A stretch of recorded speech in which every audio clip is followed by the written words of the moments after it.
Општина Штип започна со реализација на уште еден проект. Станува збор за асфалтирање на дел од улицата Маршал Тито во централното градско подрачје од мостот кај плоштадот Слобода до храмот Свети Никола во должина од 550 метри.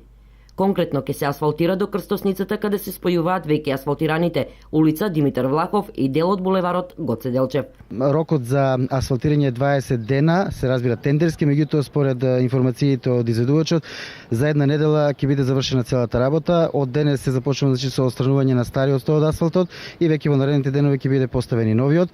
Вредноста на тендерската постапка е 1.817.000 денари.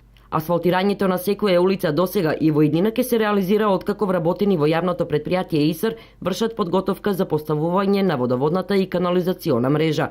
Овие активности се изведени во текот на вчерашниот ден и денес. Направивме неколку прекопи, поставивме цевки кои што ќе ни бидат потребни за атмосферската канализација, поставивме цевки кои што ќе бидат потребни за водовода, за многу полесно да можеме да се вклучиме по тоа ако има некои дефекти, се со цел за во наредните години да не се прекопува оваа улица кога доаѓаат дефекти. Од општината известуваат дека додека не бидат завршени градежните зафати на овој дел, улицата Маршал Тито ќе биде затворена за движење на автомобили.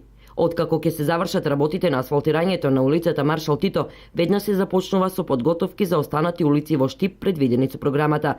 Станува збор за улиците Вита Поп Јорданова, Вардарска, Пиринска, Славчо Стојменски и Карл Маркс.